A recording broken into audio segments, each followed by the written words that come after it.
Benvinguts al Minut de la Terra. Pels nadons de rata no hi ha res com els massatges, però no aquests. Quan els llepa la suau llengua de la seva mare o un agradable raspall d'un investigador, els nivells d'enzims i hormones de creixement es disparen i floreixen. Per descobrir aquesta bonica informació, es va utilitzar una beca de l'Institut Nacional de Salut americà d'250.000 $. Bàsicament, diners dels impostos. Independentment de quant t'agradin les rates, pots pensar que potser no és la millor forma de gastar-los, però en realitat és una molt bona inversió.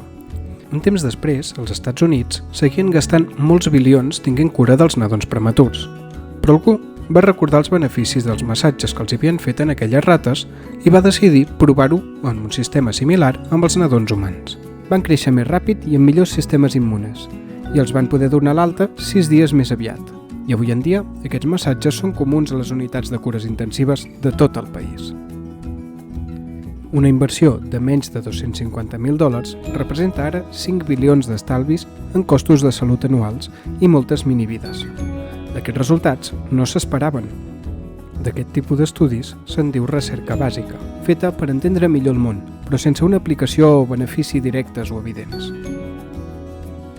I tot i que hi ha moltes bones raons per la ciència, que no és esperar que tornin beneficis, tot sovint la recerca bàsica acaba sortint a compte. El projecte del genoma humà costa al govern americà més de 5 bilions de dòlars, però gràcies a les aplicacions de les indústries s'estima un impacte econòmic de més d'1 trilió de dòlars. Això és més de $178 per cada dòlar invertit inicialment. I llavors tenim el petit teorema de Fermat, un bonic enigma matemàtic que descriu unes condicions dels nombres primers. Aquesta feina, probablement molt barata, va permetre tot el camp de la criptografia, avui en dia una indústria de 3 bilions anuals.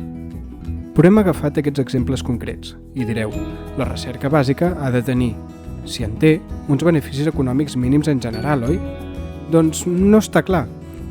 I és que la relació entre el descobriment i els beneficis és complicada. Per exemple, el científic que feia levitar granotes amb electroimants no semblava massa aplicable, però aquest tipus de pensament creatiu el va acabar portant a desenvolupar el grafè, un material guanyador d'un premi Nobel amb tones d'implicacions i un mercat, el 2017, de 42 milions.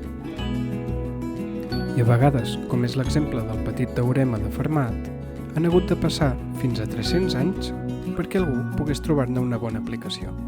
Economistes valents han estimat un retorn d'inversió en la recerca bàsica, concloent que en conjunt es retorna l'inversió més entre el 20 i el 60% anual. El rang és bastant gran, però perquè els càlculs depenen dels beneficis que considerin els economistes. Per exemple, feines que tenen estudiants i científics o l'avantatge de tenir més coneixement i com hi assignen els valors. De totes formes, fins i tot les estimacions més conservadores diuen que en conjunt la recerca bàsica es paga a si mateixa, millorant fins i tot les inversions tradicionals. El tema és que els beneficis d'aquesta investigació rarament van al laboratori que ha fet la feina, o a qui ha posat els diners, així que les empreses privades, que es mouen per benefici, no hi solen invertir mai. I això significa que si volem seguir amb els grans beneficis de la recerca bàsica i tot el que desencadena després, els diners públics hauran de seguir formant part de l'equació.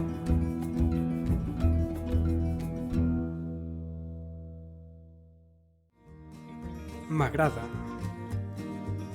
Em subscric. Comparteixo.